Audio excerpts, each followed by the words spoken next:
A market system like we have turns out what people want. If they want to watch a heavyweight fight and they want to watch Mike Tyson, they're going to pay him $25 million for getting in the ring for a few minutes. And it produces what people like, and it produces in an abundance, and it's done very well in terms of production. It is much better to be in the bottom 20% in this country now than it was 50 years ago, and it's better to be in the bottom 20% of this country than in any other country.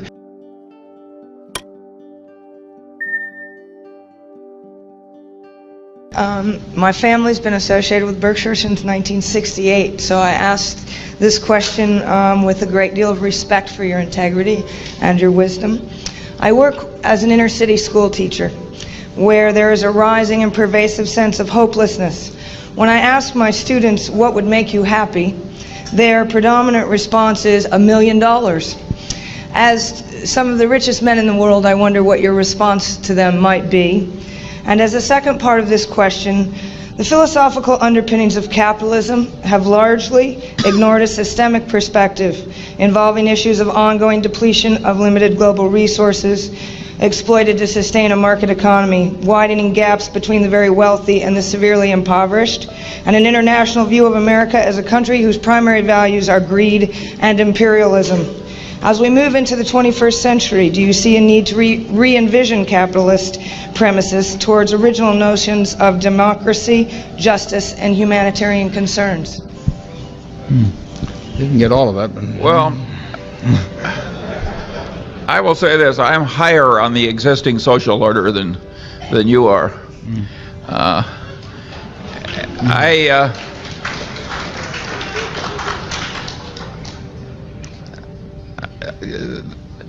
There's always plenty wrong with a social order, and certainly there are places where ours is a lot more broken than it used to be. I don't think Warren and I have any wonderful solution to all the problems of the world, but wishing for $1 million instead of some more tangible short step is the wrong frame of mind. That isn't the way we got our $1 million. Yeah. But I don't...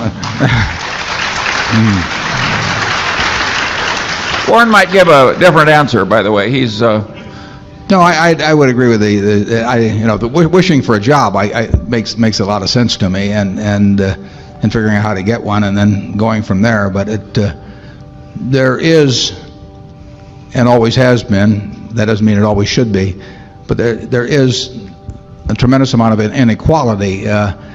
What you don't want is an inequality of opportunity. There will be a lot of inequality in ability. A market system like we have turns out what people want. If they want to watch a heavyweight fight and they want to watch Mike Tyson, they're going to pay him $25 million for getting in the ring for a few minutes. And it produces what people like, and it produces in an abundance, and it's done very well in terms of production. It is much better to be in the bottom 20% in this country now than it was 50 years ago, and it's better to be in the bottom 20% of this country than in any other country. But it still isn't very satisfactory.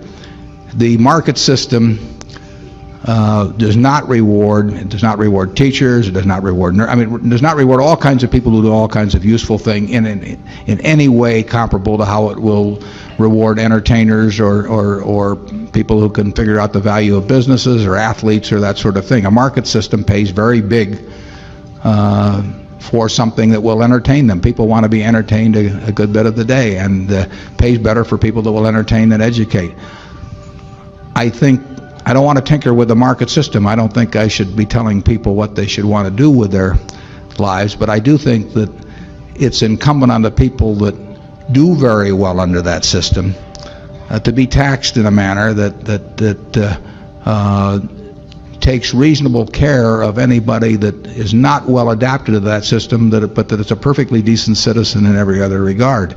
And that is, I don't want to start getting into comparable worth in terms of how I tax, but I do think that somebody like me that happens to just fit this system magnificently, but wouldn't be worth a damn in Bangladesh or someplace, because what I have wouldn't pay off there. Their system would not reward that. I think that we get from society. The society provides me, this society provides me with enormous rewards for what I bring to the game. And it does the same with Mike Tyson, and it does the same with some guy whose adenoids are right for singing or whatever it may be. And I don't want to tamper with that, but I do think those people who are getting all kinds of claim checks on the rest of society from that, I think there should be a system that where people who are not well adapted to that system, but that are perfectly decent citizens in every other respect, do not really, fall through the slats on that. And I think progress has been made on that over the last 50 years, but I think we're far from a perfect society in that respect. And I hope, more progress is made in the next 50 years. I don't think the wishing for the $1 million, though, is that, it doesn't work that way.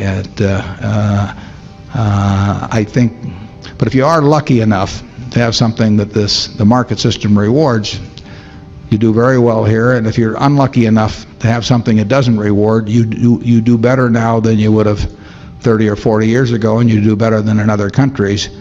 But I can see where it seems very unjust to look at somebody else who has just a little different mix of talents that can achieve claim checks in a way that keeps them and the next 5 generations of their family in a position where they don't have to do very much. I would say that I like a certain amount of social intervention that takes some of the inequality out of results in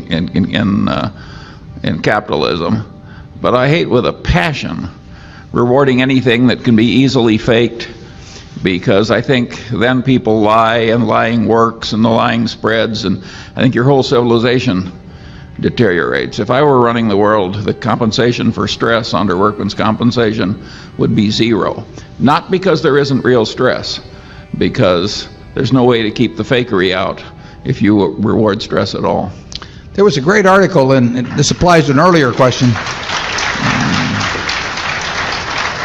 There was a very good article in Forbes about 1 issue ago that showed the occupational profile of the U.S. At a couple of different intervals going back to 1900. And one problem you can see just by looking at that profile is that if you assume 20% of the bottom 20%, however you measure it in terms of employability, whether it's measured by IQ or interest in working or energy level or whatever you want to do, they fit very well most of the jobs that were available 100 years ago. In other words, you could do most of the jobs, of which there were many, with relatively unimpressive mental abilities. And as jobs have changed, the profile of people hasn't changed. So there are more people that end up on the short end. Now, the good part of that is the society produces so much more that it can take care of those people one way or another. Now, the trick is to take care of them and make them not only feel, but be productive and be part of the act. And